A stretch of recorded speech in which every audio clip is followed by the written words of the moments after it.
Hi, this is Minnie, and today I want to talk to you about, or share with you, how I made the decision to go into rehab for my alcohol addiction.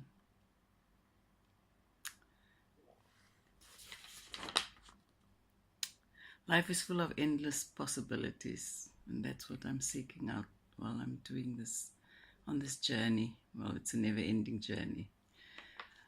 First of all, I wanted to talk about how the process that is known to a lot of people, how I made the decision to go into rehab.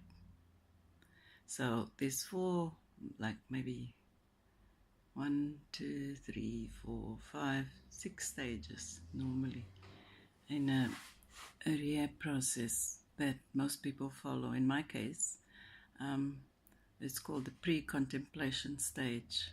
That's when you start thinking that, this is not working. I need to do something different. The second stage is contemplation, where you're seriously considering other options, rehab being one of them, and detox being one of them too, prior to rehab. And then there's a planning phase where you think about the things that you have to do in order to actually take a part of your life, some time out from your normal lifestyle, which in my case was I have anyway. And then the action part is when you're actually in rehab. So let's talk first of all about the pre-contemplation stage for myself. I found that my life was unmanageable in the sense that I was supposed to be studying a cert for in assessment and training in order to find work.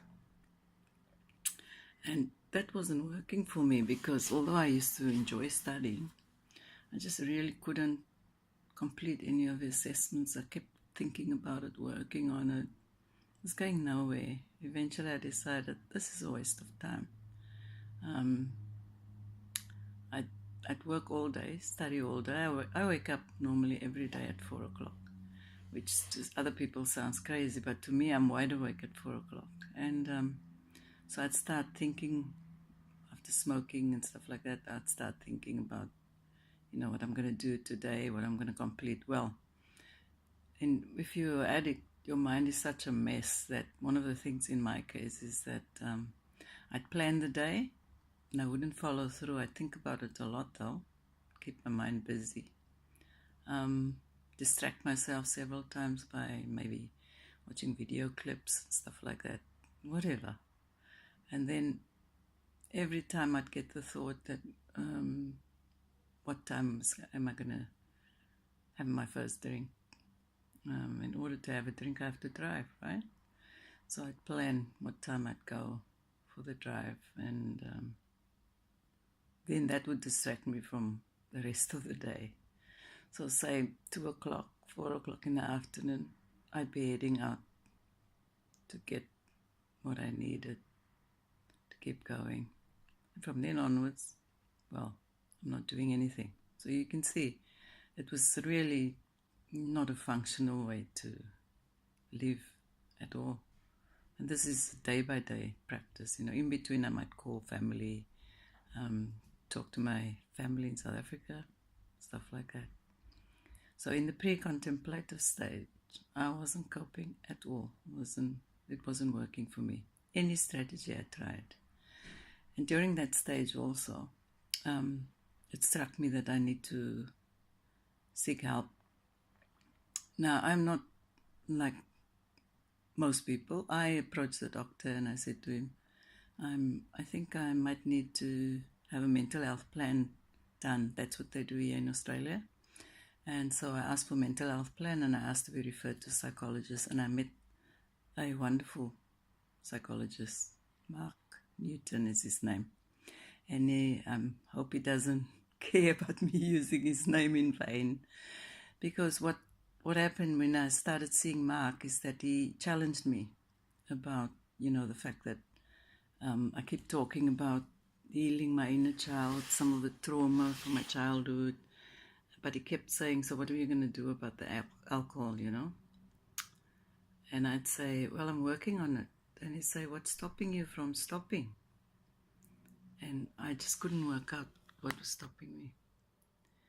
And then during that, while I was seeing Mark, just a little while ago, about 4 weeks ago now, my sister called me, Olive, from South Africa on WhatsApp. And she said, where are you? And I said, I'm in the shop. And she said, okay, I'll send you a few messages and I'll chat to you soon. Buy tissues. Well, me thinking, oh, something is wrong in South Africa. But I didn't buy tissues because I was saving the money for the next drink the next day. That's just awful, isn't it? But that's what I did. And so I went to go and sit in the park, poured myself a drink and pretended to be having a picnic. That's what I did. And then I listened to the calls or the audios she sent me, and she prayed for me by name, like my dad used to pray for everybody when he was alive, by name, you know, and for their needs and whatever. That's how Olive prayed for me. And by the time I'd listened to all the music she sent me, I was bawling my eyes out. I needed tissues, all right, but, you know, smart ass, I didn't get any. Anyway, so I immediately responded. My immediate response was, I'm calling the detox center. I've been here in 2009, so I knew the number of the center and the name. Called them, made an appointment for assessment, got assessed the next day, and bang, I was in. I got a bed. 7 days in detox. That's what I did.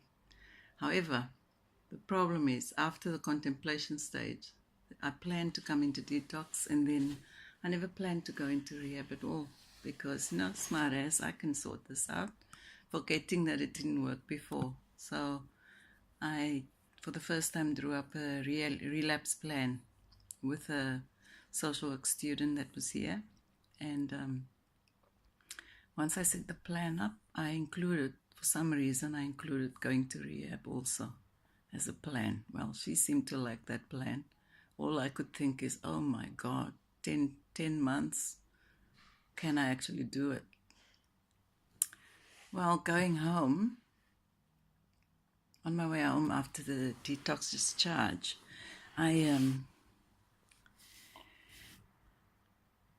I'll tell you a funny thing that happened. I stopped to put in fuel into my car, and I went to pay the fuel. It's at a 24-hour Eagle or something it's called here. And I put the fuel in, filled the car up, and I'm on my way to an AA meeting at 12 o'clock on that day. So I'm racing to get there. It's about 1.5 hours drive. And when I went to pay for the fuel, I saw a notice outside the shop that said wine tasting, and I'm thinking, wine tasting? Why would they have a wine tasting in a fuel shop? And I walked inside, and it was a bottle that I walked into. And I went, what? No, this is the wrong shop. Anyway, so I went, next door was the place for the fuel, you know, and I paid for the fuel, and I went home. Not home, on my way to AA. So, continued on my way. The AA meeting was at 12 o'clock. So I got delayed because I got caught in the traffic. And you know, that inner voice that tells you not to do stuff, you know, the one that stops you, the critic, says, this is not good, said to me, don't go, you're really tired, don't even bother, blah, blah, blah. And I quietened that voice and said, no, we are going. So I went to the AA meeting, and that was that. Then I went home afterwards. I'll tell you the rest of that part of the day. And so the next day I went to AA meetings, and I kept planning, and it struck me, I'm not going to cope at home. Need to move. And this time I'm not doing it geographical. I'm not running away from this. I'm going to face a rehab full on. So my planning included informing the landlord that I'm moving, sorting all my stuff out, getting financial resources because you have to pay in advance in order to be admitted into the center, inform my family and friends, and then I came into the rehab center. That was the process I followed. So now I'm at the stage where I'm saying game on, you know, take part in the program, follow the steps, which is because this is a AA facility that follows AA steps, and just learn, expand my horizons. There's a lot to learn. Part of it will include healing that inner child, childhood trauma, all the traumas, the stuff that I've been trying to stuff down over the years, and then slowly became an addict, and grow and change. I think life is full of endless possibilities, I said earlier, right? So, and every person is uniquely different. So tap into your differences until we see each other again. Dig deep. Bye.